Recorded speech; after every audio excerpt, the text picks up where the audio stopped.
until Singapore Airlines flies there. Yeah, yeah. So that clearly he distinguished between South Africa and Africa.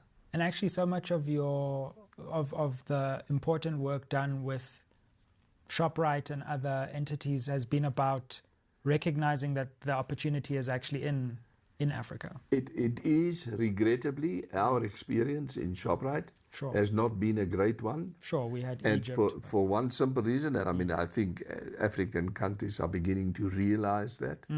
They're single commodity economies, and when the oil price goes down, Yeah. the currency collapses.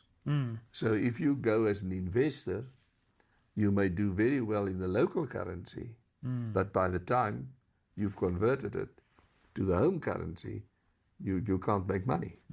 I mean, that's been our experience. And therefore, we were in 8 or 10 African countries. Yeah. We're only in Angola, Zambia, Namibia, Botswana, Lesotho.